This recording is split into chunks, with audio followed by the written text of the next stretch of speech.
Buen día con aquellas personas que se encuentren viendo este vídeo. El día de hoy vamos a continuar con el capítulo número 41 de Fisiología, donde hablaremos del transporte de oxígeno y dióxido de carbono, tanto en la sangre como en los líquidos tisulares. Recuerden suscribirse, activen la campana para que les lleguen las notificaciones de los siguientes vídeos, dejen su me gusta en caso que les agrade la ponencia y recuerden que todas las diapositivas que les presento están en mi perfil de Udox. Bien, el link del perfil lo van a poder encontrar en la descripción. Mi nombre es Fuentes Juárez Christopher Luis y sin más preámbulos iniciemos con el tema. Primero vamos a hablar del transporte de oxígeno de los pulmones a los tejidos del organismo. Bien, solamente a modo de recordatorio de lo que hablamos en el capítulo anterior, bien, mencionamos que la presión de oxígeno en el alveolo, ¿correcto? La presión de oxígeno en el alveolo es de 104 milímetros de mercurio, mientras que la presión de oxígeno de la sangre venosa, o mejor dicho, de la sangre desoxigenada, bien, que pasa por los pulmones justamente para oxigenarse, es de 40 milímetros de mercurio. Entonces, si nosotros hacemos una resta, una diferencia de presiones, vamos a ver que 104 menos 40 es igual a 64 milímetros de mercurio. Por lo tanto, bien, por lo tanto, hay una presión o hay una fuerza de 64 milímetros de mercurio que hacen que el oxígeno difunda desde el alveolo hacia los capilares pulmonares, ¿correcto? Entonces, hasta el momento ya tenemos el oxígeno en los capilares pulmonares, ¿bien? ¿Qué es lo que sigue luego? 98% de la sangre que entra a la aurícula izquierda, es decir, de toda la sangre que ya pasó por los pulmones, tiene una presión de oxígeno de 104 milímetros de mercurio. Y es justamente lo que podemos ver acá, ¿no? Miren en el otro extremo, como ahora sí, ya bien oxigenadito por el intercambio gaseoso, la sangre ya tiene 104 milímetros de mercurio, ¿correcto?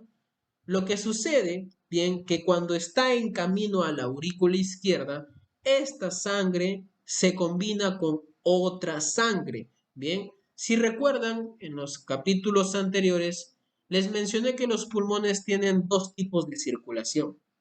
Tiene la circulación de aquella sangre que va a ir hacia los pulmones para justamente obtener oxígeno, que corresponde a este 98%, pero también hay un 2% de sangre que se dirige a los pulmones, pero para irrigar justamente a los pulmones, para enviarles oxígeno. Bien, esta es la circulación bronquial, ¿correcto? La circulación bronquial. Y como obviamente ya irrigó a los pulmones, a la tráquea, a los tejidos profundos del sistema respiratorio, obviamente este 2% de sangre ya es desoxigenada. Bien, es desoxigenada. Y este 2% se combina con el 98%. Por eso, cuando la sangre ya ingresa a la aurícula izquierda, ambos volúmenes se combinan y la presión de oxígeno final es de 95. Bien, baja de 104 milímetros de mercurio a 95 milímetros de mercurio. Y es justamente lo que podemos ver en este gráfico, ¿no? Miren, bien, miren cómo en el sistema venoso primero es una presión de oxígeno de 40 milímetros de mercurio, es decir, lo que vemos acá. Luego, cuando pasa por los capilares pulmonares, se eleva a 104 milímetros de mercurio, que es lo que vemos acá. Y este 98% de sangre se combina con un 2% que es de la circulación bronquial, que es pobre en oxígeno, también es de 40 milímetros de mercurio. Y sale la presión de oxígeno final, que es la que se va a llevar a toda la periferia, a todos los tejidos, que es de 95 milímetros de mercurio. Bien, que es este de acá. Correcto. Entonces, cuando el oxígeno llega a las células, llega a los tejidos, va a llegar a través de los capilares de las arterias, es decir, de la sangre oxigenada, con una presión de oxígeno de 95 milímetros de mercurio. ¿Qué es lo que vemos aquí? ¿Cierto? Ahora, entre la célula y los capilares vamos a encontrar un tejido intersticial o un líquido intersticial, el cual también tiene su propia presión de oxígeno, bien que le llamamos presión de oxígeno intersticial. y este es de 40 milímetros de mercurio. Entonces, claramente podemos ver una gran diferencia entre 95 milímetros de mercurio que ejercen los capilares y 40 milímetros de mercurio que ejerce el intersticio. Bien, si hacemos la diferencia, vamos a darnos cuenta que existen una presión, una fuerza de 55 milímetros de mercurio que hacen que el oxígeno difunda hacia el intersticio. Bien, gracias a esta diferencia de presiones. Entonces, de esta manera, cuando los capilares irrigan, vascularizan a estos tejidos, el oxígeno lo van perdiendo y como van perdiendo oxígeno por darle a las células, obviamente su presión de oxígeno va a ir disminuyendo. ¿Hasta cuándo lo va a hacer? Hasta que se iguale al del intersticio, es decir, hasta que tenga 40 milímetros de mercurio. Entonces, aquellos capilares que ya más bien están reuniendo la sangre, es decir, las vénulas, ¿bien? Ya son sangre desoxigenada, que es una presión de oxígeno de 40 milímetros de mercurio. ¿Correcto? Ahora, ¿pueden existir variantes que pueden alterar estos valores? Sí. Por ejemplo, cuando aumenta el flujo sanguíneo, obviamente aumenta el oxígeno que es difundido a las células. Por lo tanto, aumentaría la presión de oxígeno aquí, en el intersticio, porque hay un exceso de oxígeno.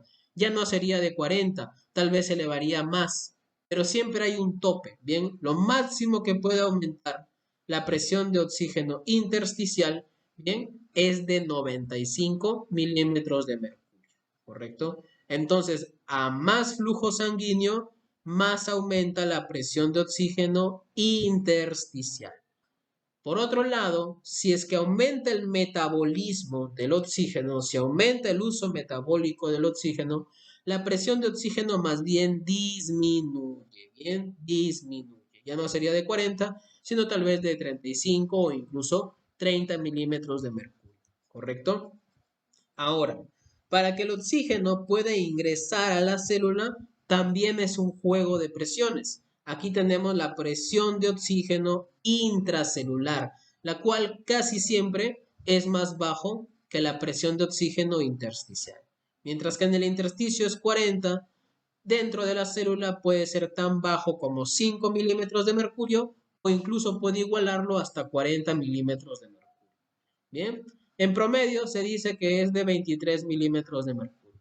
Por el mismo juego de diferencia de presiones, el oxígeno va a terminar ingresando a la célula para que sea utilizada. Bien, para que sea utilizada para hacer energía y tal, ¿no? Esto es con el oxígeno. Bien, cuando la célula utiliza este oxígeno, genera un material o un residuo que debe ser eliminado a través de la expiración. Bien, que es el dióxido de carbono, el CO2. Bien, y de igual manera, hay un juego de diferencia de presiones. Miren, la presión del dióxido de carbono intracelular es de 46 milímetros de mercurio, mientras que la presión de CO2 a nivel intersticial es de 45 milímetros de mercurio. Es decir, que hay un milímetro de mercurio que hace, bien, que hace que el dióxido de carbono salga de la célula y se dirija al intersticio, ¿correcto? Por otro lado, bien, por otro lado, mientras que tenemos en la presión de CO2 en el intersticio de 45, en el capilar, fíjense, va a ser de 40. Entonces va a haber una diferencia de 5 milímetros de mercurio a favor de que el dióxido de carbono pase hacia los capilares. Bien, hacia los capilares. Va a pasar por todos los capilares hasta que la presión de CO2 sea también de 45, ¿no? Que es lo que justamente va hasta los pulmones. Ahora, ustedes podrían preguntarme, doctor, ¿por qué el dióxido de carbono necesita tan poca diferencia de presión para salir de la célula o para salir del intersticio e ingresar a los capilares, ¿no? Aquí hay una diferencia de apenas 1 milímetro de mercurio y por acá hay una diferencia de apenas 5 milímetros de mercurio. Mientras que en el oxígeno se necesitaba una diferencia de casi 20 milímetros de mercurio para que salga de la célula. Y ni qué hablar de una diferencia de 55 milímetros de mercurio para que ingrese al intersticio. Bien, entonces hay una gran diferencia de presiones. Es porque ustedes no están teniendo en cuenta Bien, un factor adicional que también lo hablamos, si no me acuerdo, el capítulo anterior, que es el coeficiente de solubilidad, ¿correcto? Mencionamos que el dióxido de carbono es hasta 20 veces más soluble. Entonces, mucho más sencillo que pueda hacer una difusión en comparación al oxígeno, porque el dióxido de carbono es mucho más soluble, 20 veces más. Por eso el dióxido de carbono necesita tan poca presión para poder salir de la célula o poder salir del intersticio y dirigirse al capilar, por su gran solubilidad. Bien, por eso ustedes pueden ver esta diferencia enorme de presiones o de diferencia de presiones entre el dióxido de carbono y del oxígeno. Bien, es gracias a su coeficiente de solubilidad. Bien, y el dióxido de carbono también tiene interacción con el flujo sanguíneo y con el metabolismo tisular, solo que los efectos son totalmente opuestos en comparación al oxígeno. Es decir, si es que en el oxígeno aumentaba el flujo sanguíneo y eso hacía que aumente la presión de oxígeno en el intersticio, aquí más bien en el dióxido de carbono, si es que aumenta el flujo sanguíneo, la presión del dióxido de carbono en el intersticio va a disminuir. Y por otro lado, si es que en el oxígeno aumentaba su metabolismo, la presión intersticial se reducía o disminuía. Mientras que con el dióxido de carbono, más bien la presión de oxígeno intersticial aumentará. Bien, son interacciones que tienen estos gases de la fisiología respiratoria. ¿Correcto? Entonces, ya sabemos todo lo que pasa entre el alveolo y el capilar, ya sabemos lo que pasa entre el capilar y los tejidos. La gran pregunta que falta es cómo es el transporte desde los pulmones a los tejidos, es decir, todo ese recorrido durante o a través de la sangre, bien, a través del torrente sanguíneo. Entonces, para el oxígeno es de la siguiente manera. 97% del oxígeno, bien, se transporta gracias a una proteína transportadora, que se le llama hemoglobina, bien, la famosa hemoglobina. Y tan solamente un 3% de oxígeno no está ligada a la hemoglobina, sino que está disuelto en el plasma. Bien, entonces la gran mayor parte, casi el 100%, sí está ligado a la hemoglobina. Entonces, para poder estudiar este datito de manera mucho más profunda, ustedes deben conocer la famosa curva de disociación. Bien, la curva de disociación de oxígeno-hemoglobina, que es este de acá. Bien, que también es pregunta clásica de fisiología respiratoria, ¿no? Suelen preguntar sobre la curva de disociación. Entonces, ¿qué nos dice esta curva? Nos dice que habrá un aumento progresivo del porcentaje de hemoglobina unida al oxígeno a medida que aumenta la presión oxígena o la presión de oxígeno en la sangre. Y a esto se le llama saturación porcentual de hemoglobina. Entonces, miren acá el gráfico. En la parte baja, todo esto que les muestro acá es la presión de oxígeno en la sangre. Bien, en la presión de oxígeno en la sangre. Y esta línea que vemos aquí, bien, y esta línea que vemos aquí es el porcentaje de hemoglobina unida al oxígeno, lo que también se le llama saturación porcentual de hemoglobina. Y esta línea roja que vemos acá es la curva de disociación de oxígeno-hemoglobina. Entonces, por lógica, a simple vista vemos que a mayor presión de oxígeno en la sangre va a haber una mayor saturación porcentual de hemoglobina, ¿cierto? Solamente con ver la imagen. Ahora, por ejemplo, la presión de oxígeno en la sangre arterial, después de mezclarse con ese 2% de la circulación bronquial, ¿de cuánto era? De 95 milímetros de mercurio. Entonces, si tú te vas a la curva de disociación, bien, una presión de oxígeno en la sangre de 95% es más o menos a esta altura, ¿cierto? Si lo comparas con la saturación porcentual, ¿cuánto te va a dar? Un aproximado de 97%. Y ese 97% es el que te menciono acá. Correcto. Entonces no olviden, bien, la presión de oxígeno arterial es una saturación de oxígeno al 97%. Pero cuando nos encontramos en las venas, ya encontramos una saturación, ya encontramos una presión de oxígeno mucho más baja. ¿De cuánto era? De 40 milímetros de mercurio. De igual manera, si vamos a la curva de disociación, aquí están los 40 milímetros de mercurio de la presión de oxígeno en sangre. Y si lo comparamos con la saturación de oxígeno, ¿de cuánto va a ser? De 75%. Por lo tanto, en las arterias, ¿cuánto es la saturación de oxígeno? 97%. Y en las venas, 75%. ¿Correcto? Entonces, ustedes podrían preguntarse, doctor, ¿quiere decir que mientras más oxígeno tenga, mayor saturación voy a tener? Eso no es cierto del todo, porque nosotros podemos recibir cantidades enormes de oxígeno, pero da igual si es que nuestra hemoglobina ya está saturada, ya ha sido llenada o ligada al 100%, ¿cierto? Entonces tienen que entender que existe un límite de hemoglobina, ¿bien? Normalmente, normalmente nosotros vamos a encontrar 15 gramos de hemoglobina por cada 100 mililitros de sangre, ¿bien? Y cada gramo de hemoglobina va a unirse a 1,34 mililitros de oxígeno.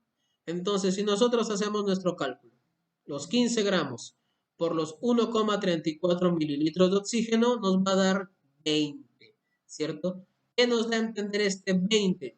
Nos da a entender que los 15 gramos de hemoglobina, bien, por cada 100 mililitros de sangre van a transportar 20 mililitros de oxígeno, que suele expresarse en volúmenes por ciento.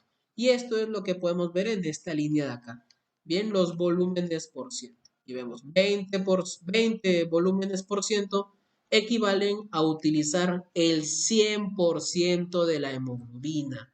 Bien, esto representa el 100% de la saturación.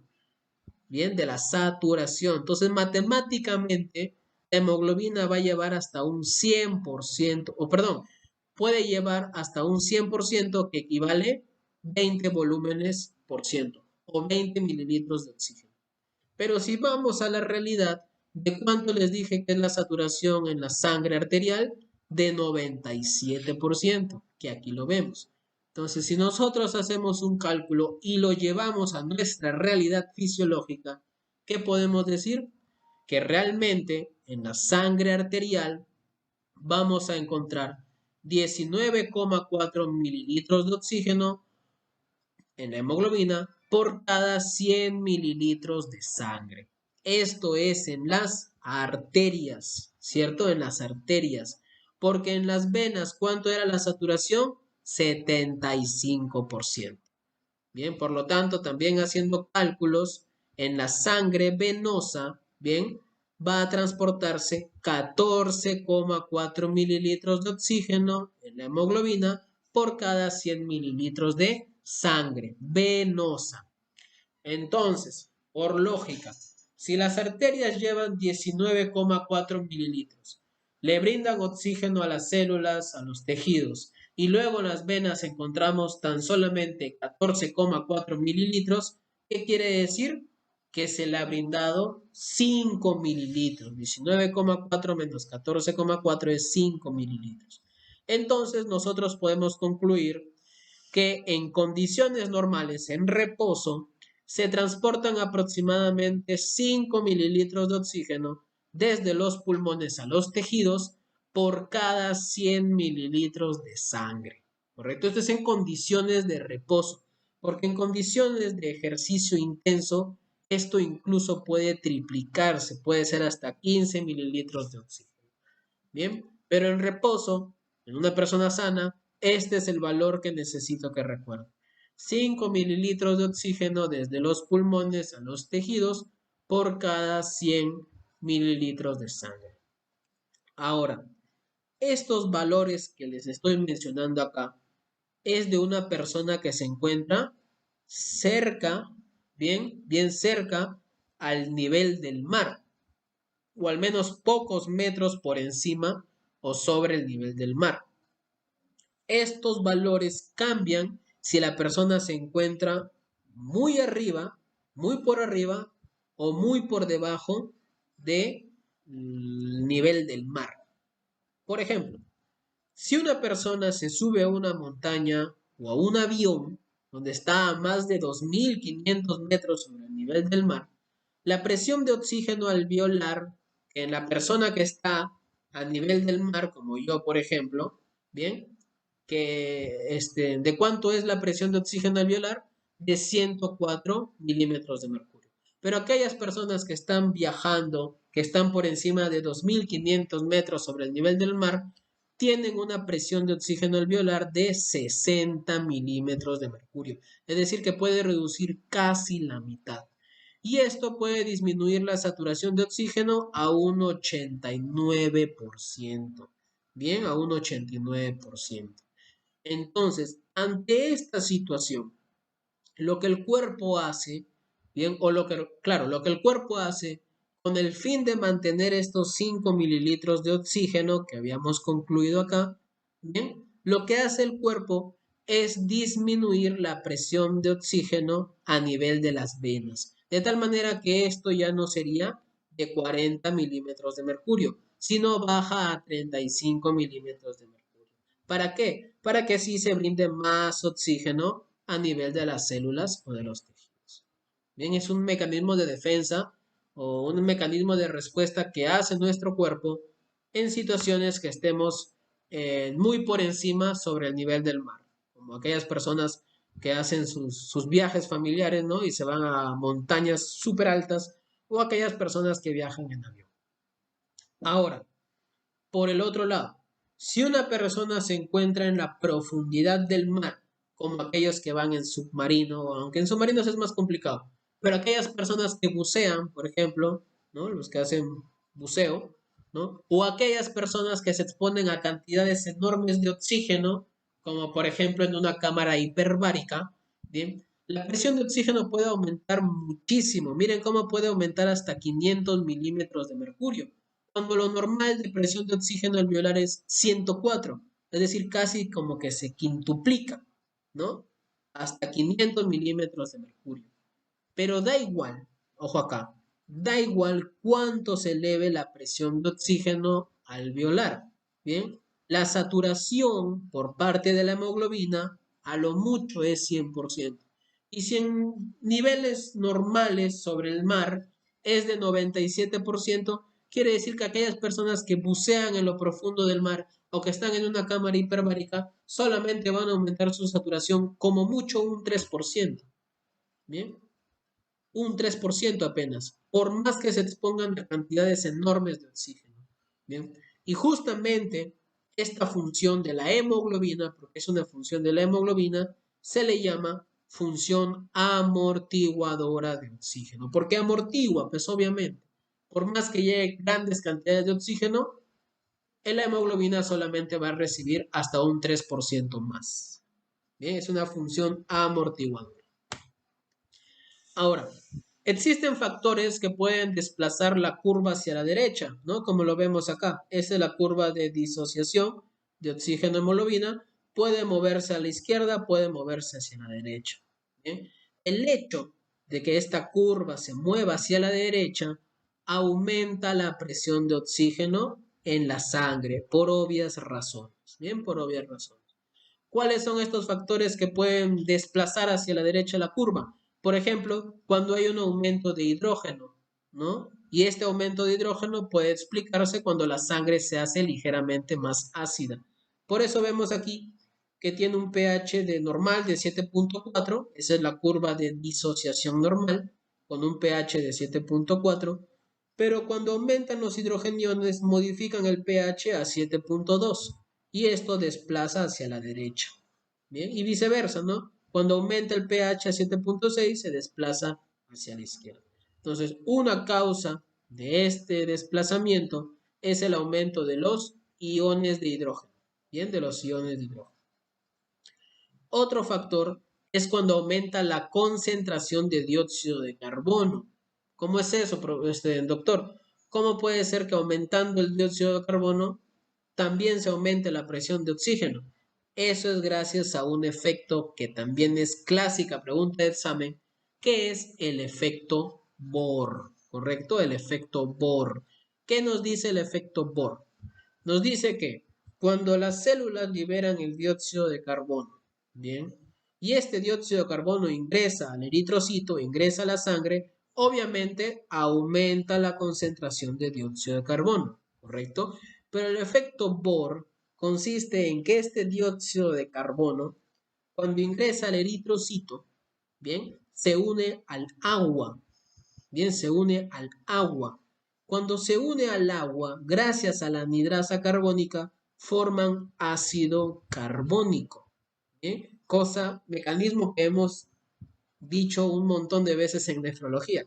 Entonces se forma el ácido carbónico y este se disocia tanto en bicarbonato como en hidrogeniones, ¿correcto? Entonces el hecho de que aumente la presión o la concentración de dióxido de carbono va a terminar aumentando la formación de hidrogeniones. ¿Y cuál era el primer factor del desplazamiento?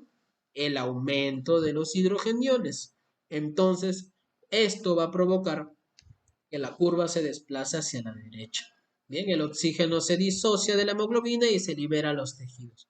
Entonces, por eso, bien, por eso, a través del efecto Bohr, nosotros podemos decir que si hay un aumento en la concentración de dióxido de carbono, habrá un aumento en la presión de oxígeno en la sangre. Bien, ese es el efecto Bohr.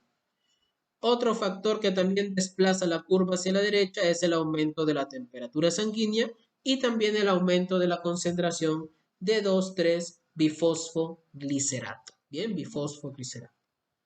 Ahora, dentro de la célula, bien, cuando la presión de oxígeno intracelular es mayor de 1 milímetro de mercurio, la disponibilidad de oxígeno deja de ser un factor limitante de las velocidades de reacciones químicas, es decir, del uso metabólico del oxígeno, ¿no? Y yo les había mencionado que la presión de oxígeno intracelular por lo menos tiene que ser o es de 5, pero puede aumentar hasta 40 y en promedio es 23. Entonces, casi siempre, bien, a no ser que sean situaciones patológicas graves, vamos a encontrar una presión de oxígeno mayor de 1. Entonces, con esto quiero decirles, bien, con esto quiero decirles que no porque la célula detecte poco oxígeno, bien, poco oxígeno dentro de la célula, no la va a utilizar. Sí la utiliza, bien. Basta con que su presión de oxígeno sea más de 1 para utilizar ese oxígeno, bien, para obviamente obtener energía. Ahora, el que sí es un factor limitante es la concentración de difosfato de adenosina, del ADP. Bien, del ADP. ¿Qué es lo que sucede? Cuando las células utilizan ATP, el trifosfato de adenosina, obtienen energía, ¿cierto? Esto lo mencionamos en histología, lo mencionamos en los primeros capítulos de fisiología cuando hablábamos de la mitocondria, ¿recuerdan? ¿No? A través del ATP se obtiene energía. El problema está que cuando obtienen la energía, el ATP pierde un fosfato, ¿cierto? Y se convierte en ADP, que es el difosfato de adenosina. Por lo tanto, si la célula quiere obtener otra vez energía, necesita que este ADP vuelva a convertirse en ATP. Y para eso se necesita el oxígeno. Entonces, en ese sentido, podemos decir que el ADP sí es un factor limitante. Y es justamente lo que podemos ver en este gráfico, ¿no? Miren cómo acá en ADP en valores normales, pues todo está normal, ¿cierto? Pero si aumentan las cantidades de ADP, van a aumentar las cantidades o la necesidad de oxígeno. Mientras que si disminuye el ADP, obviamente va a disminuir la necesidad de oxígeno por parte de la célula. Bien. Ahora, un dato adicional, les había dicho que el 97% del oxígeno está con la hemoglobina, pero hay un 3% que está disuelto en el plasma. Bien. La presión de oxígeno arterial es de 95, ¿cierto? Ahí sacamos el 97% y el 3% corresponde a ¿cuánto? a 0,29 mililitros de oxígeno en cada 100 mililitros de sangre. Entonces, 0,29 mililitros se encuentra disuelto en el plasma, ¿bien? Pero de la sangre arterial, porque a nivel de la sangre venosa, donde la presión de oxígeno es menor, obviamente va a disminuir este valor. ¿A cuánto disminuye? A 0,12 mililitros de oxígeno en cada 100 mililitros de sangre que se encuentra disuelto en el plasma, ¿no? El 3%. Finalmente, hablemos del transporte del dióxido de carbono en la sangre. Bien, el primer dato es mencionar que en condiciones de reposo, bien, normales, se transporta un promedio de 4 mililitros de dióxido de carbono desde los tejidos hacia los pulmones en cada 100 mililitros de sangre. Si el transporte de oxígeno era 5 mililitros, aquí en el transporte de dióxido de carbono es de 4 mililitros. Y estos se transportan a través de tres maneras, bien, de tres maneras. La primera manera, bien, corresponde a tan solamente el 7% del total. Bien, solamente el 7% de total, que es 0,3 mililitros por cada 100 mililitros de sal. Bien, el 7%. ¿Y esto cómo se transporta? De manera disuelta, ¿no? Miren cómo el dióxido de carbono ingresa al capilar y una pequeña parte del dióxido de carbono va directamente hacia el plasma, no se introduce en el eritrocito. Bien, esta es una manera de transporte disuelto en el plasma, que es tan solamente un 7%. Luego tenemos un 23%, bien, que puede ser incluso hasta 30%, donde el dióxido de carbono reacciona con un radical de la hemoglobina. Se juntan y forman la carbaminohemoglobina. Bien, esta estructura de acá es la carbaminohemoglobina. Este es para el transporte del 23% de dióxido de carbono. Y el 70%, bien, que sería entonces la forma principal de transporte de dióxido de carbono, es gracias a que este 70% de dióxido de carbono se une a H2O, a través de la anhidrasa carbónica se forma en ácido carbónico y este se disocia en bicarbonato e hidrogeniones. Bien, los hidrogeniones se unen a la hemoglobina, ¿cierto? Porque la hemoglobina actúa como amortiguador ácido-base, aquí lo vemos, mientras que el bicarbonato que contiene la molécula de carbono y las dos moléculas de oxígeno, es decir, CO2, va a dirigirse fuera del eritrocito, hacia el plasma. Bien, para que haga esto, debe entrar cloruro y esto lo hacen gracias a una proteína transportadora de bicarbonato cloruro.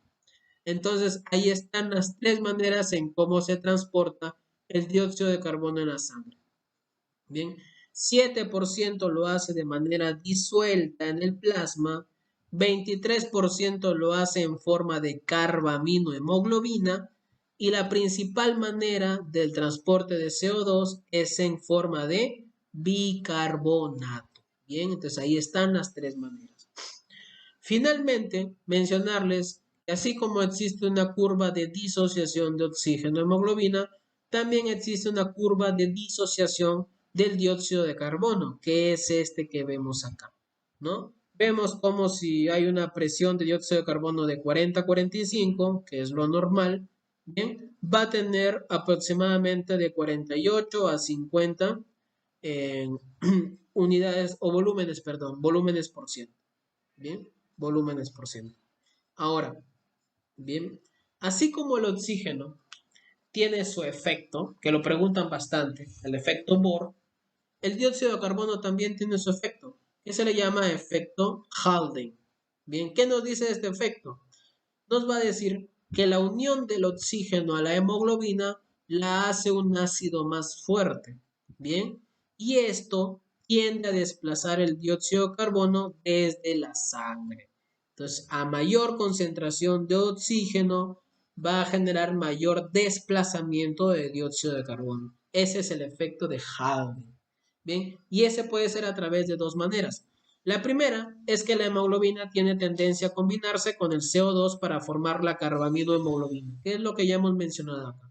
Y la segunda, bien, es que hace, el efecto Haldane, hace que se libere un exceso de hidrogeniones, este exceso de hidrogeniones se una con bicarbonato para formar ácido carbónico, este ácido carbónico se disocie en H2O y en dióxido de carbono, y este dióxido de carbono se libere, en este caso, hacia los pulmones, y de los pulmones se libera afuera, hacia la atmósfera, a través de la expiración.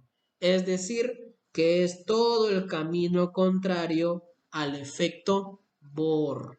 Bien, eso es lo que deben llevarse a su casa o en su conocimiento, que el efecto Haldane es el camino contrario a lo que produce el efecto Bohr. Bien. Ups. Y pues nada, eso fue todo con respecto al capítulo de hoy. Recuerden que como referencia bibliográfica utilizo Fisiología Médica de Guyton. Suscríbanse, activen la campana para que les lleguen las notificaciones de los siguientes vídeos. Dejen su me gusta en caso que les haya agradado la ponencia. Y recuerden que todas las diapositivas que les presento están en mi perfil de Udox. Bien, el link del perfil lo van a poder encontrar en la descripción. Y pues nada, nos vemos en el siguiente capítulo que vamos a hablar de la regulación de la respiración y espero que les haya agradado esta ponencia.